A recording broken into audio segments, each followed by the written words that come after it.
Welcome back, you little saucers. I thought you were going to say something mean, but you didn't. You little fuckers. Thank you guys. We respect you. I don't know if you've picked up on that, but we're really respectful here, especially to our listeners. We love you. Yeah, true. Welcome to our 43rd episode. Wow. Sick. And our third Going Rogue episode, which these have been so popular so far. Yeah. And we wanted to switch it up today with a dear friend of ours, Mr. Jacob Seidman, because we've gotten a straight guy's perspective. We've gotten a straight woman, a cis straight guy, a cis straight woman. And now we want, a cis gay man's perspective on internet dating and the lies we tell. And so that's exactly what we're going to do. He's a really talented actor, writer. He's a creator of a really funny web series that if you are a true SOS fan, you saw us on last month. Real ones? Was it No. September? August? I forget when that actually aired. But it's called Searching for Josh Brolin in the Apocalypse. It's really funny. Check it out. This is going to be a really great episode. Enjoy. Hello, Jacob. Welcome to the pod. Are you ready? Hi. Yeah. Are Are you? you ready? I'm so excited. We're going to Same. get into it. Are you? Okay. This is like the first one I was telling Molly that I'm not like drinking through, because usually like we record those at night and I'm just like sober. I'm for Jacob. I'm offended. Why? I'm aren't you offended drinking? actually. Usually of Alyssa's like, myself. Why aren't you drinking? like, if my I didn't dad's- have to go to work after this, I would be drinking too. But All right. Well, speaking of, you have to go to work, so let's just fucking get into it. no. We kind of asked this to everybody so far, but it's a good question. And like you specifically, do you think that like when you're meeting someone, either as like online or you like met someone in person, you're kind of like in the talking stages, like is there a different way in which you present yourself, like online versus in person? Would you say? I try to be very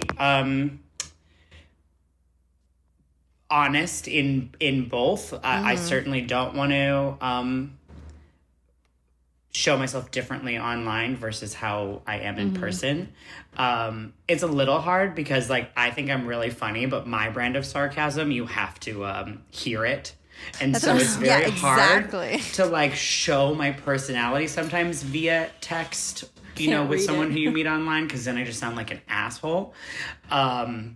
So I think that's the hardest part. I do think, of course, being an actor and artist who works in a restaurant, there's, I play back and forth with like, how soon do I tell somebody that I work in a restaurant and that I'm an actor? Because that comes with a whole slew of predetermined judgments, I think. Well, Yeah. or are you not talking to other artists and actors, do you think? When it is somebody who's not another artist or actor, someone who has a real life job. What's that? Right. I don't know. So trying to like schedule plans when it's like, okay, well, I'm free on Tuesdays and Wednesdays, or when they're like, how did you, how was your day? I'm like, oh, I had the day off. And they're like, well, what do you do that you have a Wednesday day off? And they're like, well, I work in a restaurant. And so sometimes I get self-conscious about that. I would say that's the biggest piece of my personal puzzle that I like play with, how I work that in or how soon I work that. And sometimes I'm just like, yeah, I work in a restaurant, and honestly, I probably make more money than you do at your day job. Yeah. But So is that because of how you've had people react, or is that self-imposed?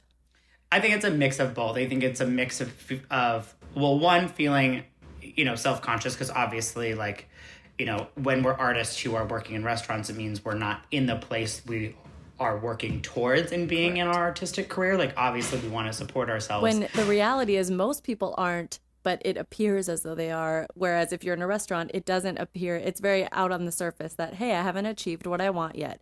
right? And I'm Meanwhile, still everyone else working is towards walking it. around. Yeah, meanwhile, everyone else is walking around still not where they want to be, but hiding it. So it's kind of Exactly. Right. So yeah, it is definitely a bit of a personal self-conscious, but I've also had plenty of people as soon, we're talking, we're making plans, and then as soon as they're like, what are you doing? I'm like, oh, I work in a restaurant. Gone. Really? Wow, that's crazy. Yeah. What apps are you on? Right now I'm actually on a few, which I try. I definitely yo-yo and roller coaster with the apps. Right now I'm on Hinge and a Bumble and an OkCupid. Do you have a preference? I would say I've probably had the most luck with Hinge over the years. But then I'll like, I try, but I don't like pay for any of them. So like you only get a certain number of swipes a day, so that I'm not on it all day Which long, is probably constantly. good. Yeah. I've learned that. I also like keep them. I've learned like on the third page of my phone, so that like the notifications aren't there all the time. Or so it's not like the first thing that I'm going to when I pick up my phone. And then sometimes I roller coaster out of them, and I'm like, I hate this. I need to stop looking for validation from people I don't know, and I just delete them all. And last year I actually spent, I was probably 6 or 8 months. I was just like offline altogether, and was great because I was doing a lot of like me work, which was good. Oh, wow. But then unfortunately it becomes this sort of, I think it's become just this sort of state of socialization where it feels very hard to meet somebody not online. Yeah. And so if you're like, I want to meet someone in the real world, but I don't do anything except go to work and then go to my class and like do my stuff because I'm busy working 2 full-time jobs basically, then how do I meet people? Right. So then I wind up back on an app trying to meet someone. So have you ever been catfished? I wouldn't say I've been catfished. I have gone out with people who, once I meet them in person, I realize that their pictures were definitely a few years older than current. Have you catfished? Yeah. No, I've never catfished. My pictures are very real and current. And like, I even have a picture of myself like eating a slice of pizza. So you know what you're getting. Yes. Oh, secret When treating. you sign up for me. The secret treating is out there. Like, I want to, first of all, I hate filling out the profiles, and my girlfriend Kate actually has done my Hinge profile, most of it for me, because I just don't like doing it. Yeah. But one of the, the prompts that they give you all these, neither, Alyssa, I mean, you've been married for like 700 years, so you've never even been on a dating app.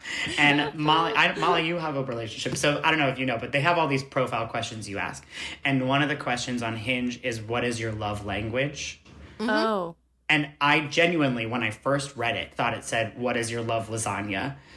And so that's the answer to my question is, when I thought this said, what is your love lasagna? And what did you say? You should answer it as if it said, what is my love lasagna? Oh, Right. A little bit of basil. Right. Double baked, so it's crispy on top. At So I'm home like, with my mom. So like, you know what you're getting with me, that like there's going to be treating involved.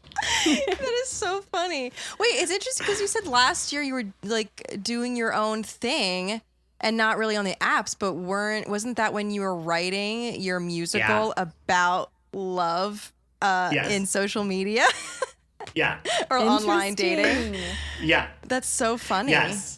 It sort of happened the timing of it happened accidentally, but then while I was writing this piece and doing a lot of like deep dive into me and like my whys and my isms and, my neuroses and my self-conscious things, then it just sort of ended up being a good timing that I wasn't putting myself out there because I was like, oh, I've got some stuff to work on, so let's work through that. And then after, once I did put myself back out there and go on some dates and met some different people, it was actually almost like a self-science experiment. And I was like, okay, like keep pushing through, like this is what you're working towards, and it's scary and you want to run away, but you know that this is what you do, you figure it out, so now you have to keep going. And right. So it just sort of worked out to be like good timing. Obviously you're on the dating apps as a gay man, so it's not like you really are comparing it to being a straight man.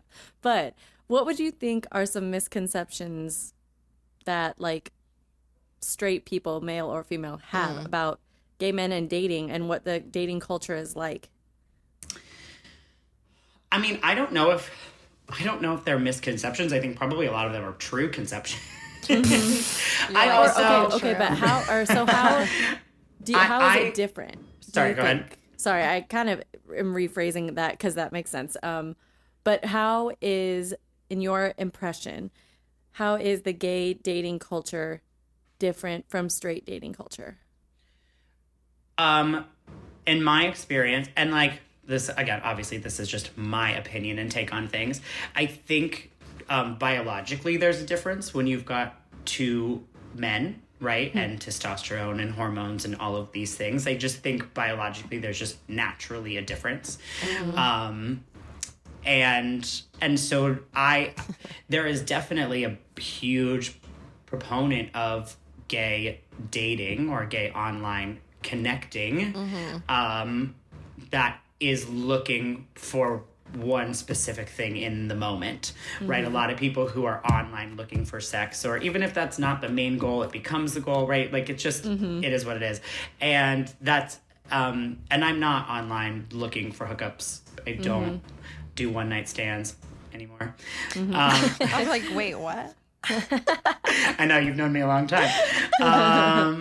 It's just something that like like I don't feel comfortable doing that anymore. And it's not even like a state of the world COVID thing. It's been like a couple of, that's just not my goal. Right. And so I think sometimes it takes me out of the running sometimes. Oh, interesting. Because I'm like, no, I'll meet you in person first. Like, let's go for a drink first. And then like, I'm not gonna like make you wait 3 dates, but I want to meet you in person first. I'm not just gonna come over to your house. Is it more common? Okay, so that's interesting. So in your experience on gay dating apps or dating online with gay men, it's the usual to just like, hey, do you want to come over? It's not like you're normally planning a date.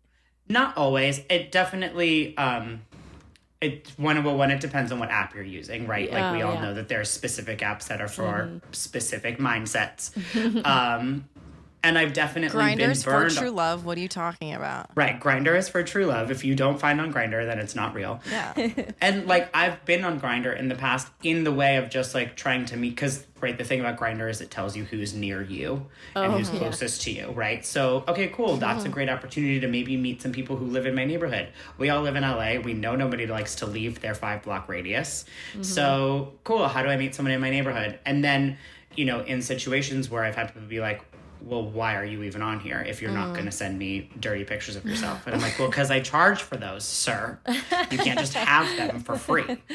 Seriously. So rude. So I think on other sites it's not so bad, but my opinion of it also on like Hinge or other sites that aren't just solely for sex necessarily is, again, back to like biology and two men who are sexually driven from different places of their body and use different places of their body to think from depending on where they're at in that part of the day.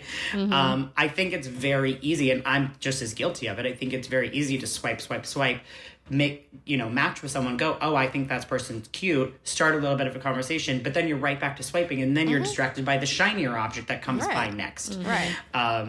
And I'm sure that happens all around, but that's sort of been my biggest experience with online dating. And of course I do it too, but I think it's also my biggest frustration is because you feel like you get, I get excited. I matched with someone. We have a bit of a conversation and then they disappear. And I'm like, well, I know it's not me because you don't even know me. So you don't dislike me.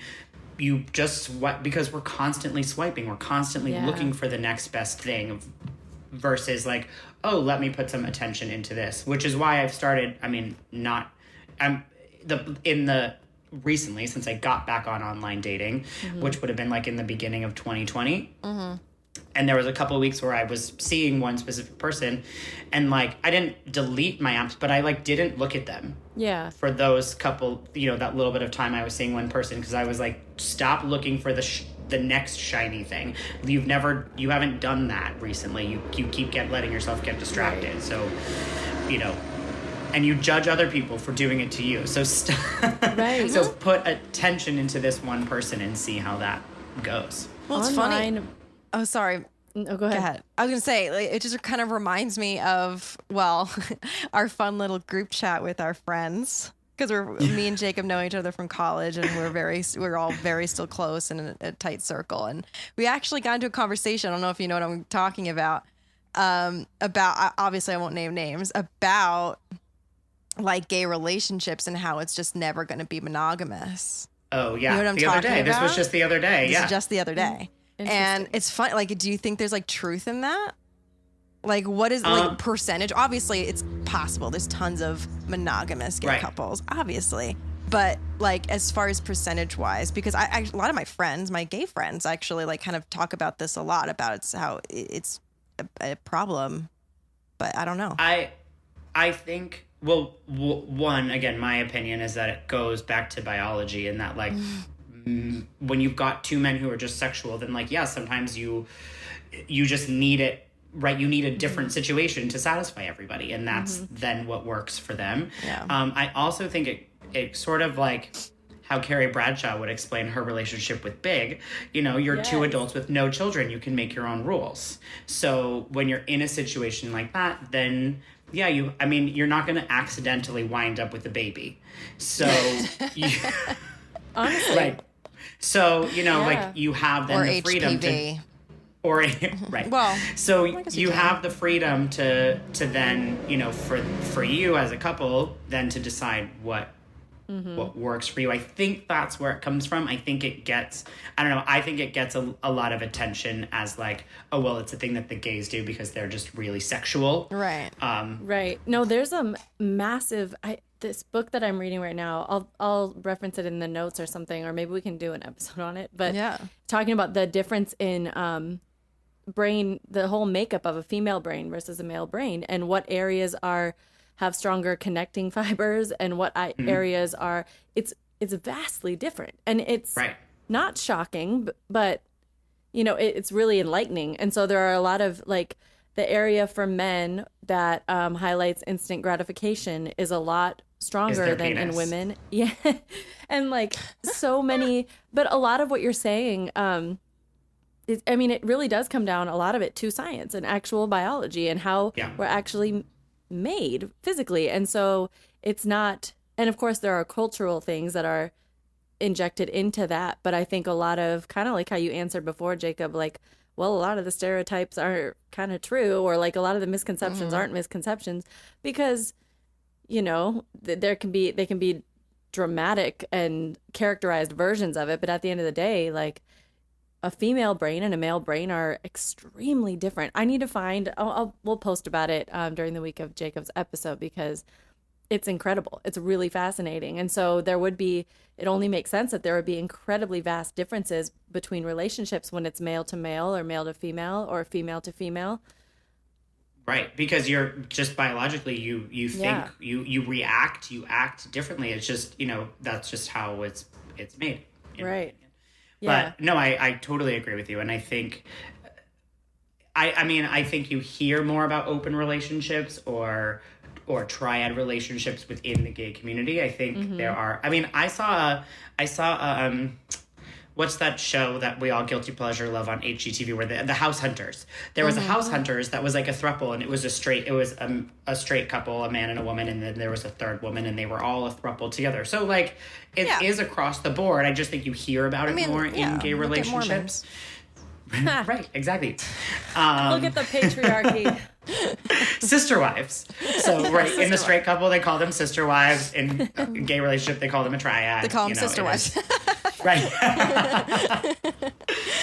Oh my God. So, wait. But yeah, that is. So, but it is more common, like on a dating app, you'll see someone who is married and they're like, I'm married in a relationship, and they're, looking for a third, or looking for, they're allowed to each do their own thing because that's their I know plenty of couples who are allowed, but most couples I know have rules, right? These are what we're allowed to, this is what we're allowed to do. This is right. Each couple have the rules that work for them.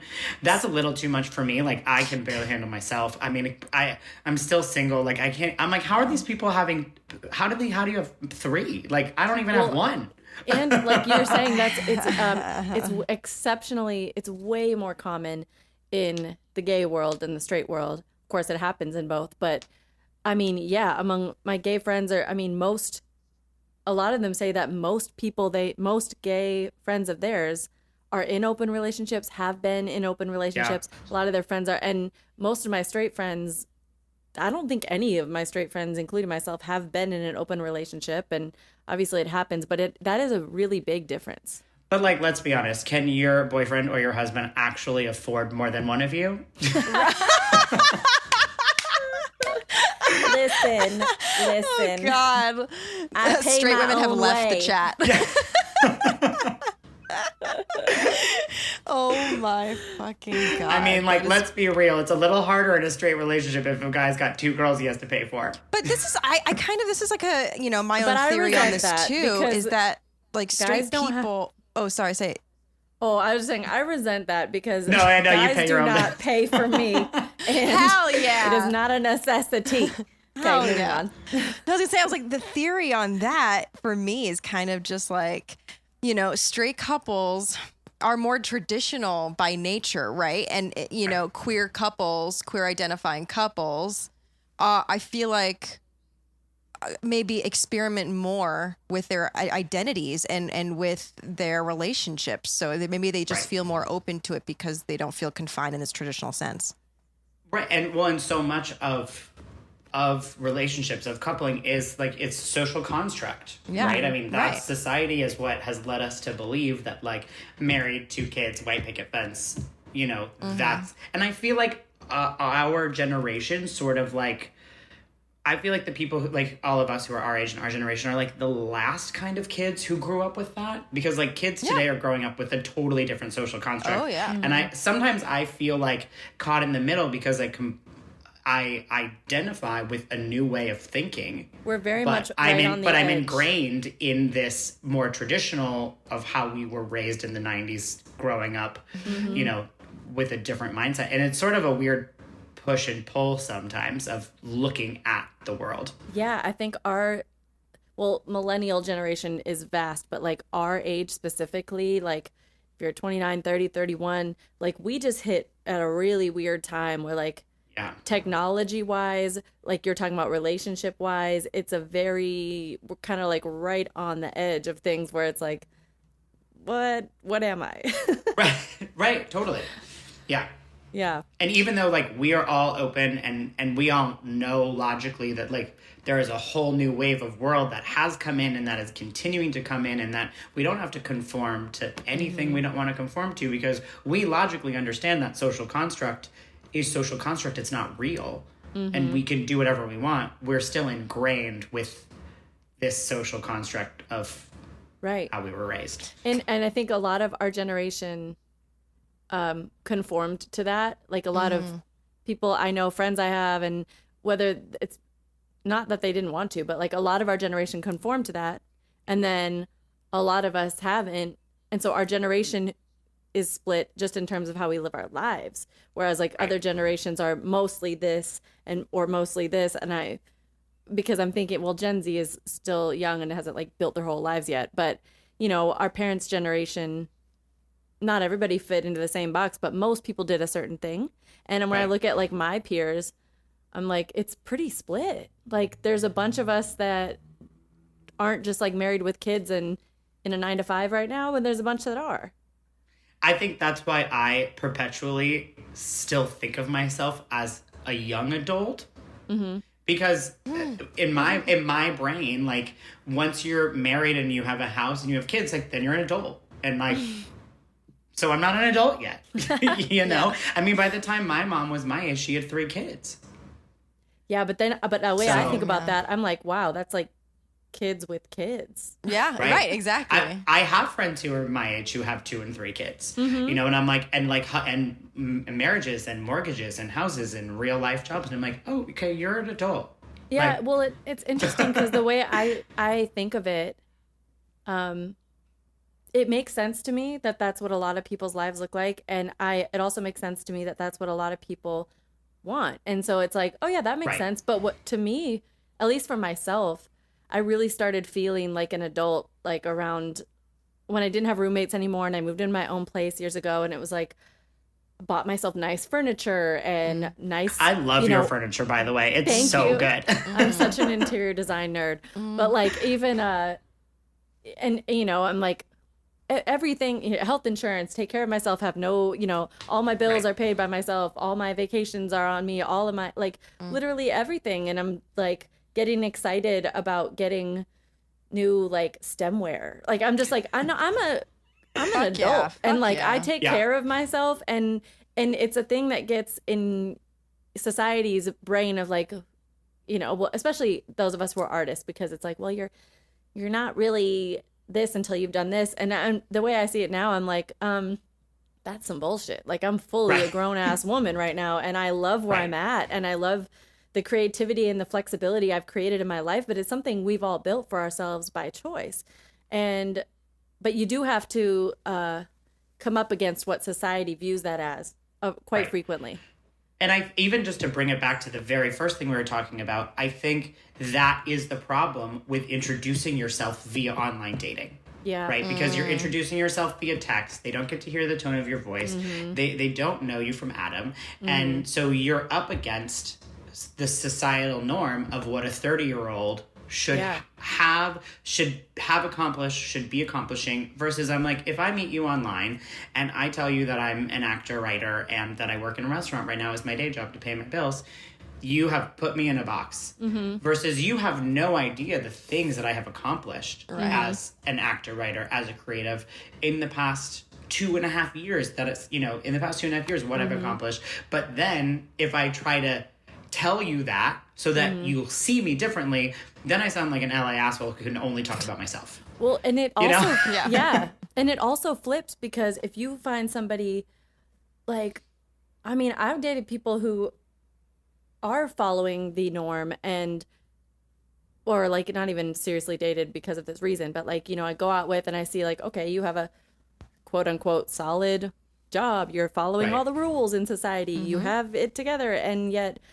you're unhappy. You have no ambition. Passion. You have no drive. You have no direction. And I'm like, okay, so I think we all, and that was, we make assumptions on the other side too, that if they are living this life, they must have all their shit together. And, but what do you actually want? Do you want to be with someone who has a 9 to 5, or do you want to be with someone who, whatever job they have, they're happy, they're driven, they're secure, it's interesting.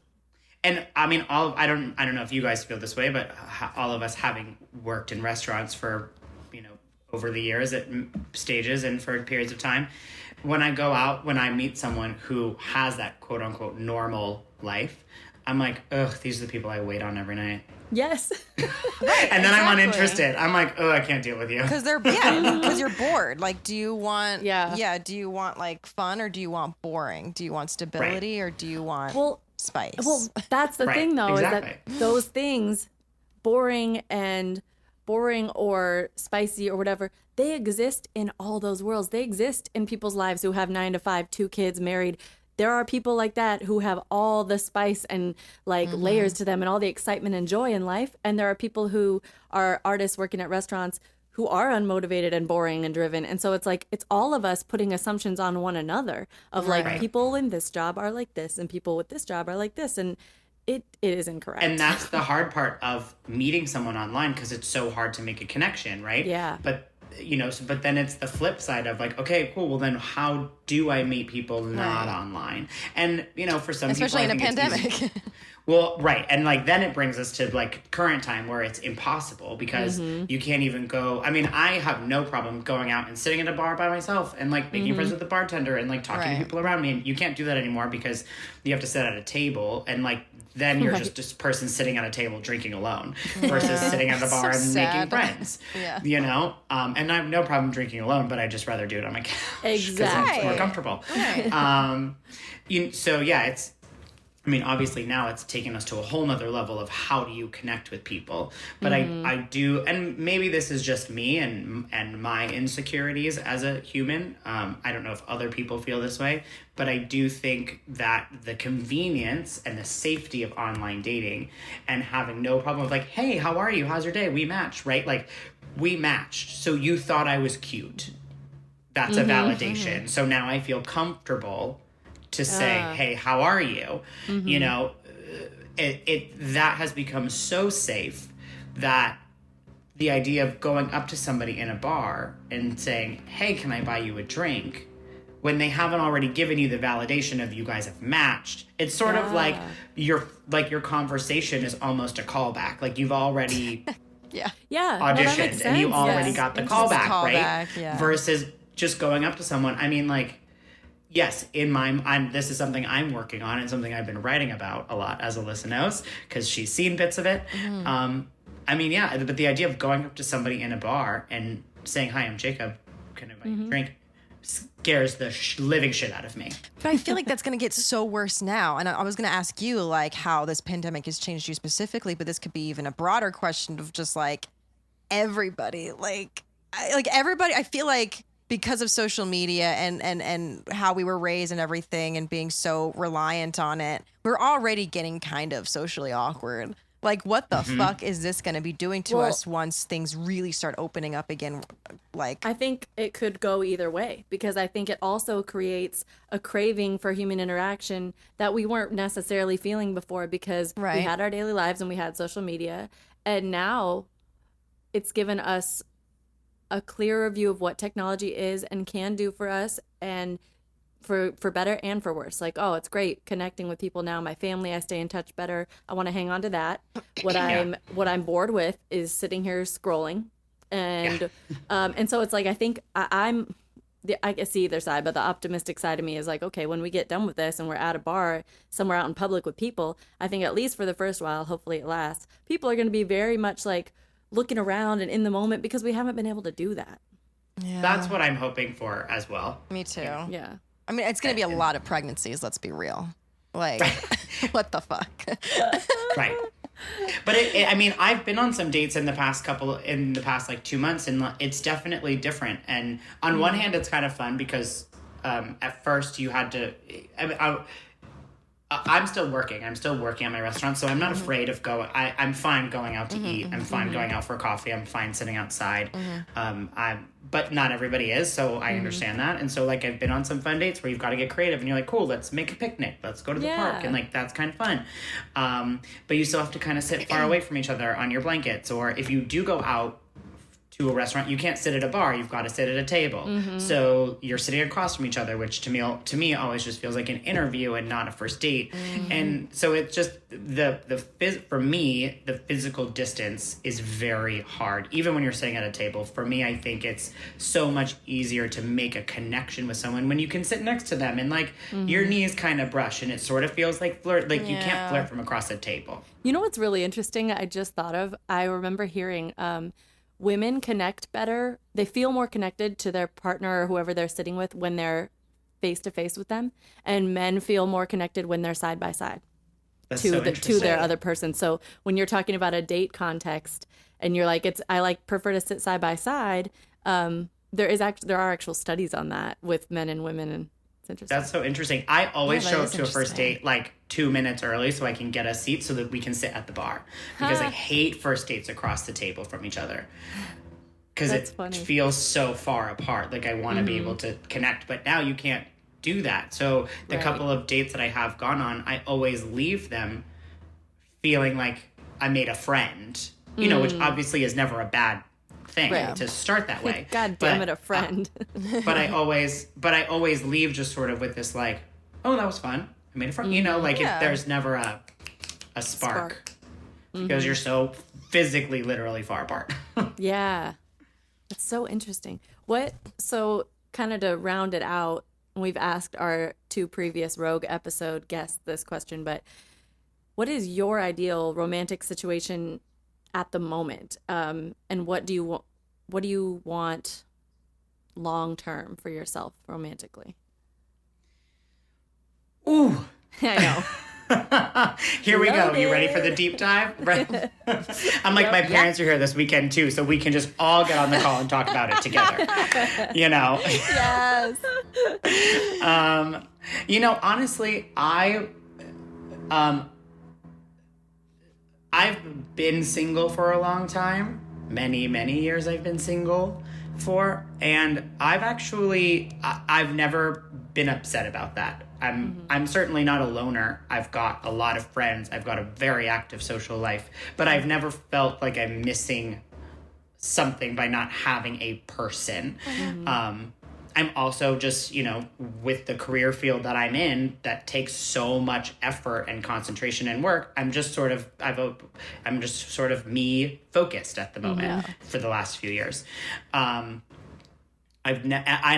truthfully, for the last few years, I've never been like, oh man, I want a partner, or I need that, or I'm missing that. Like I've genuinely never felt that way. This past year has changed that. Truthfully, for the first time in my adult life, I'm like, oh, okay, I would like someone. Partially because if we ever end up in quarantine again, like I just can't wind up at my parents' house again for 3 months.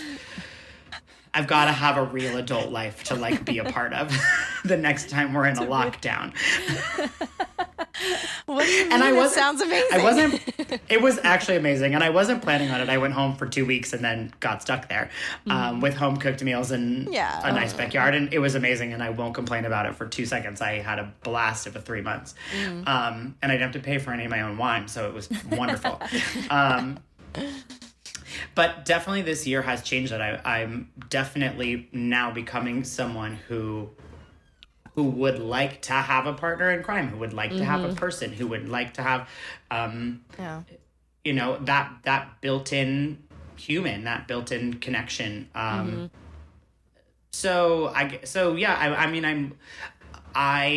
don't know what type of person I am in the relationship world because I've not had many and it's been a long time and I'm a lot older and in a more mature place than I was the last time many, many years ago. And that was a fucked up situation. So I just know I don't want that again. Right. But I don't think I'm someone who wants the freedom. I think I still am someone who at the moment envisions a more traditional situation. I think I would like a family. I think I would like to have that one person.